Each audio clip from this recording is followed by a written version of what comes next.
जय हिंद एवरीवन। आज हम बात करेंगे एनडीए को पहले अटेम्प्ट में कैसे किया जाए।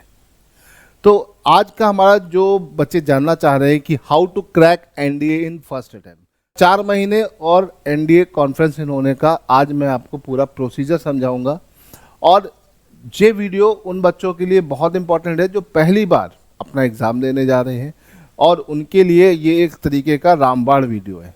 तो आपको क्या करना है, इस वीडियो को पूरा ध्यान से देखना है। देखो, पहली चीज़ मैं आपको बता दूं, देखो तुम्हारा जो एनडीए का एग्ज़ाम होता है उसमें 4 लेवल होते हैं। पहला होता है तुम्हारा रिटन, ठीक है। रिटन के बाद तुम्हारा एसएसबी, एसएसबी के बाद आपका मेडिकल आता है बेटा, और मेडिकल के बाद आती है मेरिट।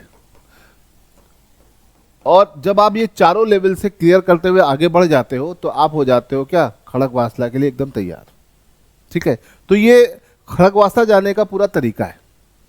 अब इन 4 लेवल में से जो 2 लेवल आपको ज़्यादा टफ लगते हो पहले 2 हैं, है ना। अगर मैं पहले लेवल की बात करूं, ठीक है बेटा, तो पहला जो आपका लेवल है वो है आपका रिटन एग्ज़ाम। अब ज़्यादातर बच्चे रिटन एग्ज़ाम पर बहुत ज़्यादा अच्छे से तैयारी नहीं करते। रिटन बहुत आसान होता है, बस आपने ढंग के टीचरों से पढ़ा हो और इम्पॉर्टेंट चीज़ें पढ़ी हो, है ना।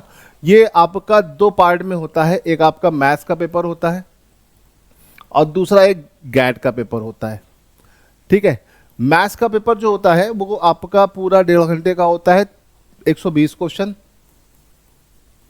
और गैट का पेपर जो होता है 150 क्वेश्चन, ये भी 2.5 घंटे का होता है, 150 मिनट का, ठीक है। तो मैथ्स आपका पूरा का पूरा 2.5 घंटे का और गैट आपका पूरा का पूरा 2.5 घंटे का। दोनों आपके 2.5 घंटे के पेपर होते हैं।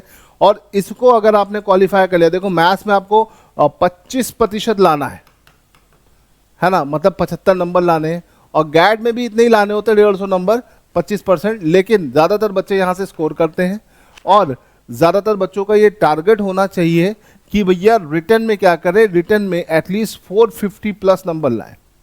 बाकी तो एसएसबी और मेडिकल अपने आप ही आप धीरे धीरे उसमें तैयार होते चले जाते हो, है ना।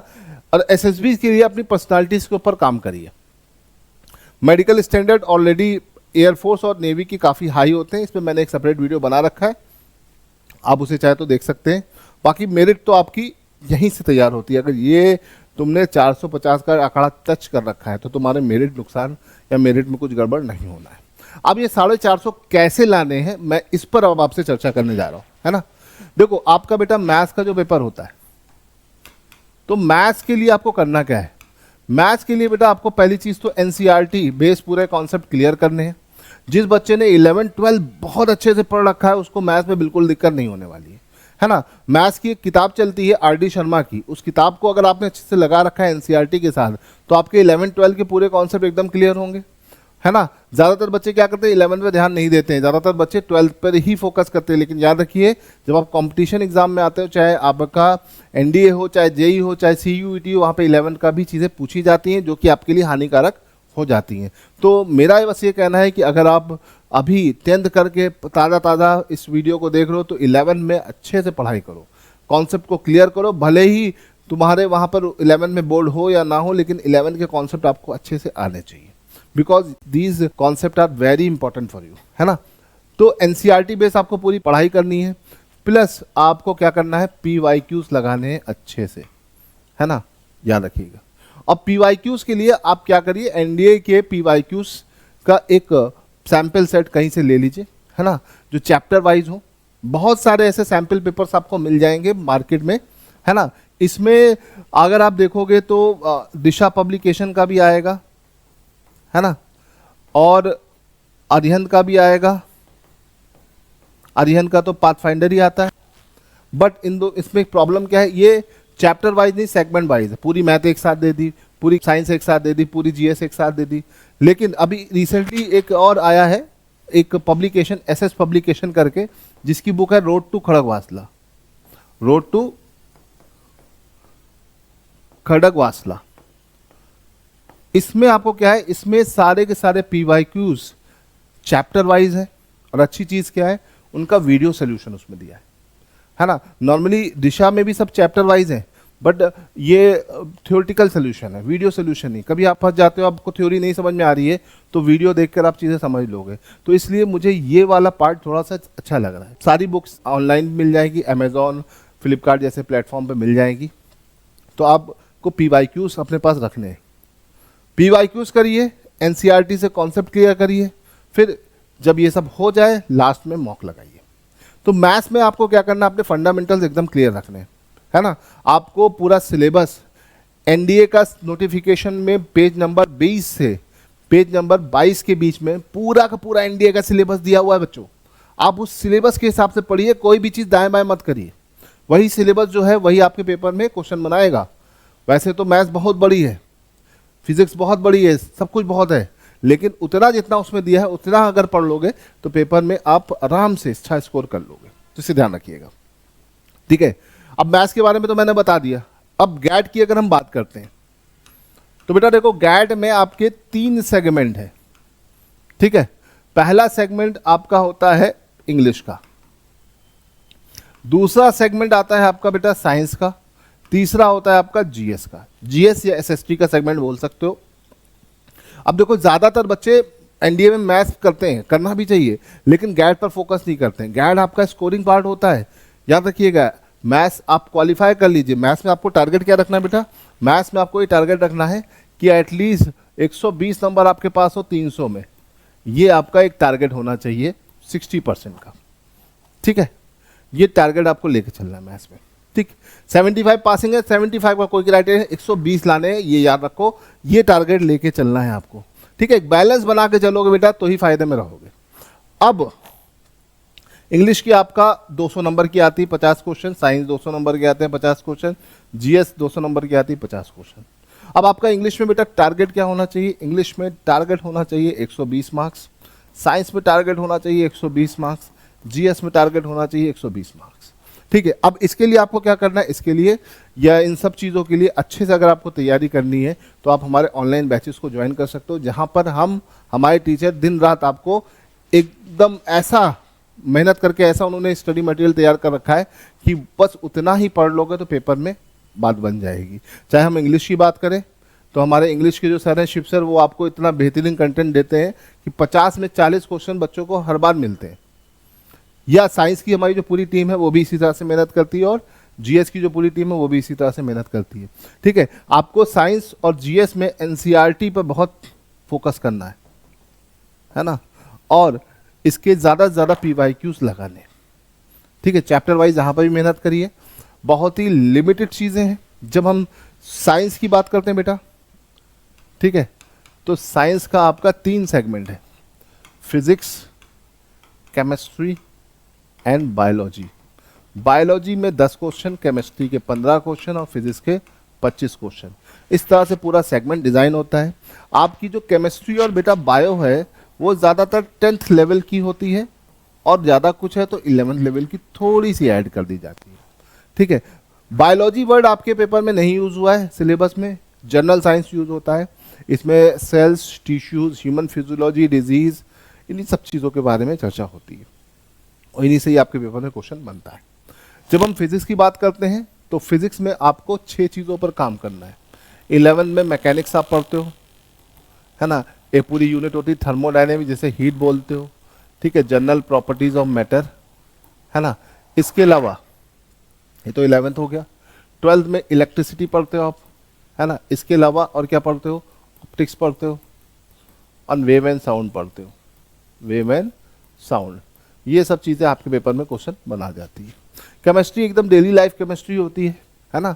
Atomic structure, atomic models, valency निकालना, और छोटे छोटे जो हमारे इम्पॉर्टेंट एलिमेंट्स हैं उनके बारे में जानना, oxygen, different types of fuel, cement, glass, इन सब की चर्चा करना, ये पूरा इसके सिलेबस में आता है। अगर आप ढंग से ये सिलेबस पढ़ लोगे तो 50 क्वेश्चन जो साइंस का है उसमें से बेटा आप 40 क्वेश्चन आराम से कर लोगे।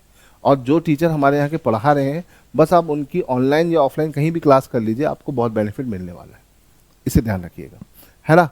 इसके अलावा अगर हम बात करते हैं GS की, तो GS का बेटा आपका सेगमेंट 50 क्वेश्चन का जो है, उसमें पहला है ज्योग्राफी, दूसरा आपका हिस्ट्री एंड पॉलिटी, है ना, तीसरा आपका current affair plus 5 year plans, ठीक है, ये है।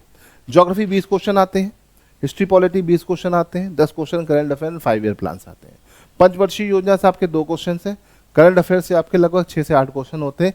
करंट अफेयर की रेगुलर मैं क्लासेस दे रहा हूँ, आप हमारी क्लासेस को फॉलो कर सकते हो। एनडीए और सीडीएस ओरिएंटेड क्लास है और पेपर में आपको उससे क्वेश्चन मिलते हैं। बच्चों से चाहे तो आप पूछ सकते हैं, आप अगर देखना चाहे तो उसे देख भी सकते हैं, ठीक है। हिस्ट्री पॉलिटी के हमारे टीचर्स जो है वो आपको बहुत अच्छे से रेगुलर क्लासेस दे रहे हैं, ऑनलाइन भी चल रही है, ऑफलाइन भी चल रही है, जैसे भी आपको करना आप कर सकते हो, ठीक है। कोशिश करिए कि ज्योग्राफी, हिस्ट्री, पॉलिटी इन सब की एनसीईआरटी को जरूर पढ़िए और एनसीईआरटी हमेशा याद रखिए 11th प्लस 12th स्टैंडर्ड की एनसीईआरटी को फॉलो करिए।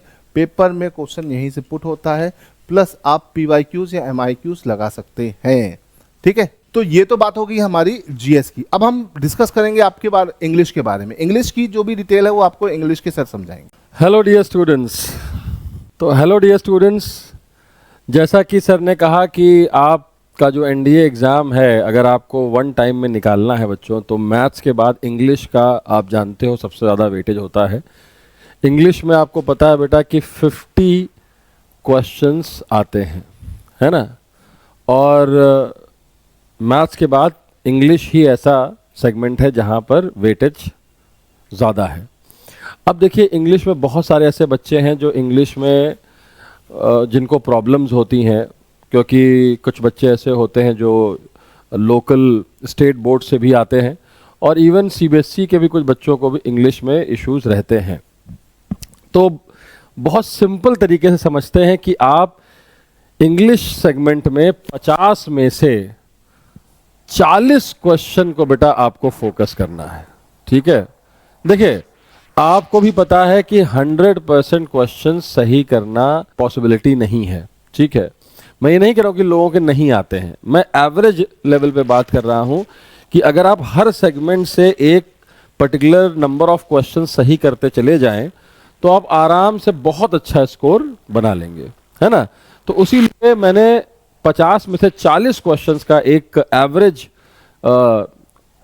मार्क तय किया है कि आप अगर 40 क्वेश्चन सही कर देते हैं तो आपका एक बहुत अच्छा स्कोर होगा, ठीक है। जिसमें क्या होता है कि जीएस में भी आपको थोड़ी बहुत हेल्प मिल जाती है, क्योंकि बहुत सारा बच्चा ऐसा होता है जो कहता है सर जीएस उतना अच्छा नहीं हो पाती है। तो अगर आप इंग्लिश में 40 क्वेश्चन सही कर लेते हैं तो अगर आप बाकी के सेकंड में थोड़ा सा कम भी अटेम्प्ट करेंगे तो भी काम चल जाएगा, ठीक है। तो आइए देखते हैं कि 40 क्वेश्चन कैसे बाइफरकेटेड हैं और ये 40 क्वेश्चन सही कैसे होंगे।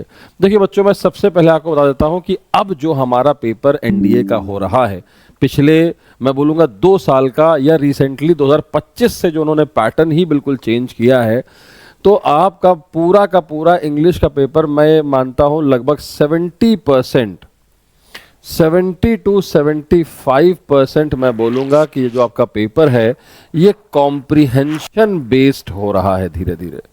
कॉम्प्रिहेंशन का मतलब क्या होता है कि आपको ग्रामर पर ज़्यादा फोकस नहीं करना है, आपको फोकस करना है कि चीज़ें कॉम्प्रिहेंसिवली यानी पढ़ने पर आप उन चीज़ों को कैसे कर पा रहे हैं, चाहे वो अनसीन पैसेज हो, चाहे वो रीअरेंजमेंट हो।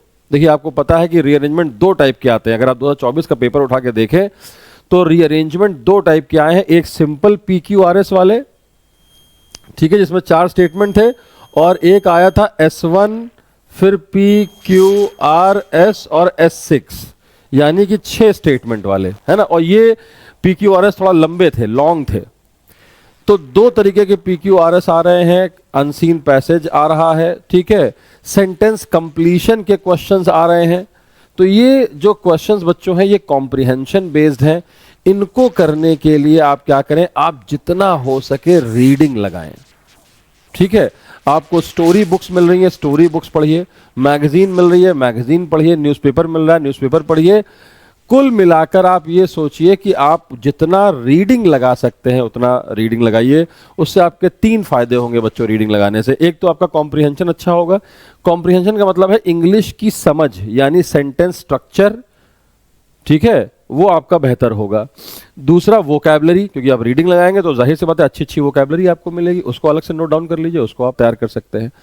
और तीसरा जो चीज़ है वो है आपका जो रीअरेंजमेंट है, ठीक है, रीअरेंजमेंट क्वेश्चंस कैसे आते हैं? जंबल फॉर्म में आते हैं, यानी सेंटेंसेस अपने सही ऑर्डर में नहीं है। तो जब आप रीडिंग लगाते हैं तो आपको सेंटेंस स्ट्रक्चर की समझ हो जाती है और आप रीअरेंजमेंट बहुत अच्छे से कर पाएंगे। ठीक है, हालांकि रीअरेंजमेंट थोड़ा बहुत ग्रामर का आप सहारा ले सकते हैं, लेकिन आई वुड से 80% आपका कॉम्प्रिहेंशन ही अप्लाई होता है। तो रीडिंग इज द मस्ट। मैं सबको सलाह ये दूंगा बच्चों, जितना हो सके रीडिंग लगाइए। छोटी छोटी स्टोरी बुक्स आती हैं बच्चों की, वो स्टोरी बुक से शुरुआत करिए। अगर आप अभी न्यूज़पेपर आपके लिए मुश्किल है, आपको लगता है कि न्यूज़पेपर की इंग्लिश थोड़ा सा हाई लेवल की होती है, तो आप सिंपल स्टोरी बुक से पढ़ाई करना शुरू कर सकते हैं। रीडिंग जितना हो सके, कहानियां पढ़िए इंग्लिश में, ठीक है, मैगजीन्स पढ़िए, जितना हो सके आप सिंपल वाली इंग्लिश पढ़िए। उसके बाद देखिए रीडिंग से आपकी मैक्सिमम चीजें तैयार हो गई। अब उसमें कुछ 4-5 और चैप्टर्स हैं जो अभी रिसेंटली ऐड हुए हैं, जैसे कि आपको पता है कि एक्टिव पैसिव है ना, एक्टिव पैसिव अभी ऐड हुआ है, जिसमें से 3 क्वेश्चंस आए थे। अगर आप 2024 का मेरा सितंबर यानी एनडीए 2 के पहले का वीडियो देखें, टारगेट डिफेंस एकेडमी के यूट्यूब चैनल पर मेरा वीडियो है एनडीए 2 से पहले, तो एनडीए 2 से पहले मैंने बता दिया था कि एक्टिव पैसिव आएगा। तो और एक्टिव पैसिव देखिए आया है ना। तो एक्टिव पैसिव और नरेशन, ये 3-3 क्वेश्चन इनके जुड़ गए, ठीक है। और मान के चलिए कि 3-4 क्वेश्चंस, 5 क्वेश्चंस होमोफोन्स के, जो कि वोकैबुलरी का पार्ट है। और जो भी होमोफोन्स आए, आप मेरे पुराने वीडियो देखेंगे 2024 के, तो आपको सारे होमोफोन्स मिल जाएंगे जो ऑनलाइन मैंने पढ़ाए हैं, ठीक है। और उसके बाद आ गया आपका choose the correct sentence. Choose the correct sentence, ये क्या होता है कि अब उन्होंने, आपने देखा कि पहले स्पॉटिंग एरर आता था कि एक ही सेंटेंस को 4 भाग में डिवाइड कर देते थे और आपसे पूछते थे ए में एरर है, बी में है, सी में है या डी में नो एरर है। अब ऐसा नहीं करते, अब क्या करते हैं, एक ही टाइप का सेंटेंस 4 अलग अलग तरीकों से लिख देते हैं। मतलब एक ही सेंटेंस है, थोड़ी थोड़ी चीजें चेंज करके वो 4 बार लिख दिया गया है। अब आपको एग्जैक्टली सही सेंटेंस ढूंढना है ग्रामर के लिहाज से, ठीक है। तो इस तरीके के क्वेश्चंस अब आने लगे हैं जिसमें ग्रामर पूछी जाती है। तो बच्चों स्ट्रैटेजी यही है कि ग्रामर जो भी आप पढ़ें वो आप रूल के अकॉर्डिंग पढ़ें। और हमारे टारगेट डिफेंस एकेडमी का जो यूट्यूब चैनल है, उस पर आपको पता है वेडनेसडे और फ्राइडे लाइव क्लास होती है। तो जितना हो सके आप उस लाइव क्लास से ग्रामर पढ़ सकते हैं, नहीं तो आप हमारा full time online course join कर सकते हैं, ठीक है। और full time online course join करने के लिए आप हमारे दिए गए नंबर पर कॉल कर सकते हैं और वहां से अपना रजिस्ट्रेशन करा सकते हैं। उससे क्या होगा कि आपका ग्रामर पोर्शन बिल्कुल एकदम इंटैक्ट हो जाएगा। और कॉम्प्रिहेंशन के लिए आप रीडिंग रोज लगा रहे हैं। बाकी एग्जाम से पहले मैं आपको इतनी प्रैक्टिस करा दूंगा, ये आपका जितनी भी चीज़ें हैं, रीअरेंजमेंट हो गया, पैसेज हो गया और आपका एक्टिव पैसिव नरेशन, इन सब की मैं इतनी प्रैक्टिस करा दूंगा कि आपका ये कॉम्प्रिहेंशन सेगमेंट भी अच्छे से रेडी हो जाएगा, ठीक है। तो कुल मिलाकर आप ये समझिए कि आपका जो सबसे पहला काम है वो है रीडिंग लगाना। जितना हो सके उतना रीडिंग लगाइए। और हाँ, last but not the least, पिछले 5 से 10 साल के PYQs आप जरूर सॉल्व करिएगा। उससे आपको एक अच्छा आइडिया मिलेगा कि एग्जैक्टली किस टाइप के क्वेश्चंस अभी तक पूछे गए हैं और किस टाइप के क्वेश्चंस पेपर में बनते हैं, ठीक है। तो 5 से 10 साल के प्रीवियस ईयर पेपर के क्वेश्चंस आप बच्चों जरूर लगाइए, ठीक है। और टारगेट डिफेंस एकेडमी का यूट्यूब चैनल जरूर ज्वाइन करिए और इंग्लिश की क्लास मिस मत करिए। मैं आपसे प्रॉमिस करता हूं कि आपके 50 में से 40 क्वेश्चन सही होंगे। तो थैंक यू सो मच। जय हिंद।